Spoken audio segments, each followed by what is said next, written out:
Assalamualaikum warahmatullahi wabarakatuh. Perkenalkan, nama saya Mutiara Rahmadani Putri dan dua rekan teman saya.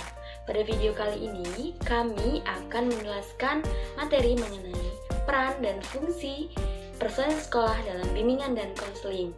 Sebelum itu, izinkan saya untuk memperkenalkan teman-teman saya. Yang pertama yaitu ada Selvi Arta dan yang kedua ada Aprilianti Yasmin. Video ini kami buat untuk memenuhi tugas pada mata kuliah bimbingan dan konseling anak usia dini. Baiklah, langsung saja simak dan tonton video ini sampai habis. Selamat menyaksikan.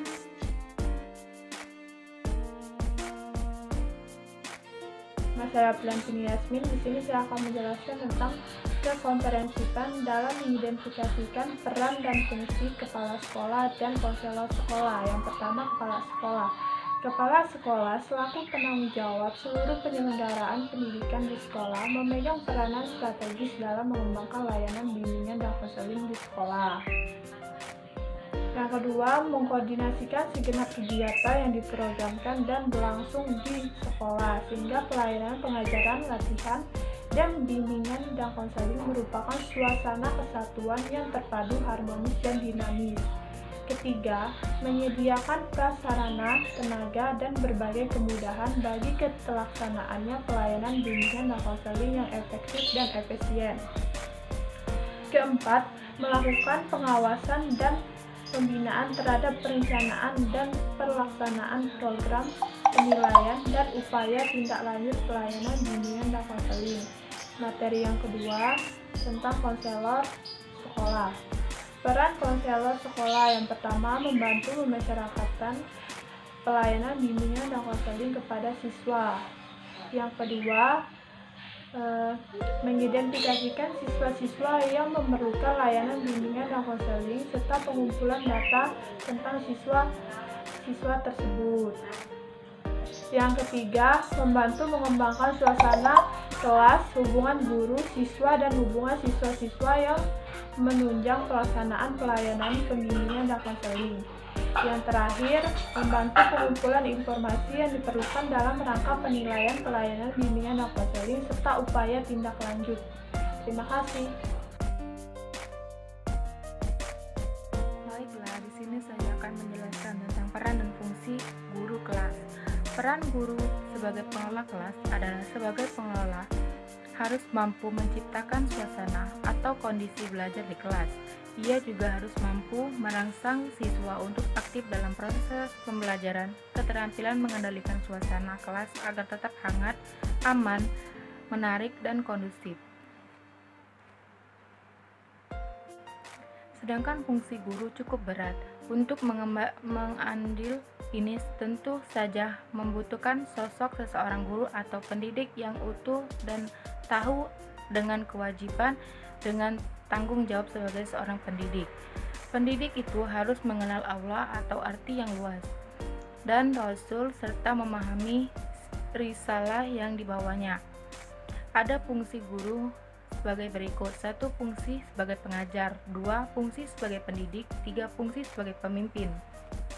Guru adalah sosok manusia yang patut digugu dan ditiru. Digugu dalam artian ucapan dapat dipercaya. Ditiru berarti segala tingkah lakunya harus dapat menjadi contoh atau taudalan bagi masyarakat. Baiklah, di sini saya akan menjelaskan peran dan fungsi koordinator bimbingan konseling. Peran koordinator bimbingan konseling yaitu 1. Koordinator bimbingan konseling bertugas mengkoordinasi guru BK dalam A. memasyarakatkan pelayanan bimbingan konseling, B. menyusun program bimbingan konseling, C. melaksanakan program bimbingan dan konseling, D. mengadministrasikan pelayanan bimbingan konseling, E. menilai program dan pelaksanaan bimbingan konseling, F. memberikan tindak lanjut terhadap hasil penilaian BK, 2. membuat usulan kepada kepala sekolah dan mengusahakan pengetahuan tenaga, sarana, dan prasarana. 3. Bertanggung jawab pelaksanaan kegiatan BK kepada kepala sekolah.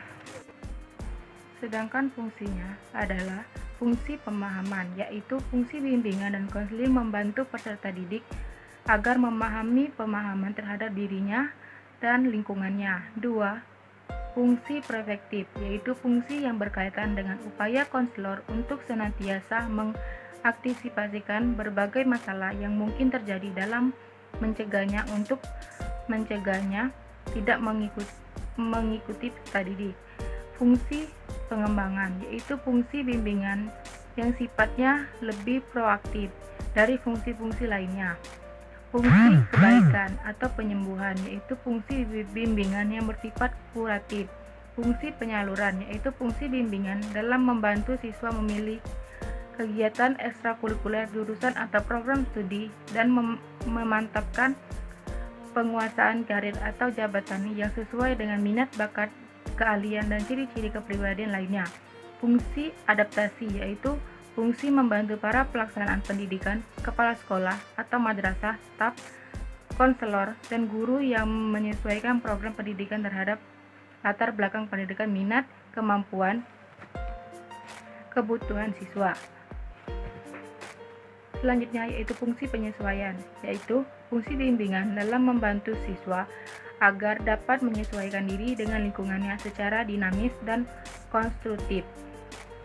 Itulah penjelasan dari saya. Saya akhiri, wabillahi taufiq wal hidayah. Wassalamualaikum warahmatullahi wabarakatuh.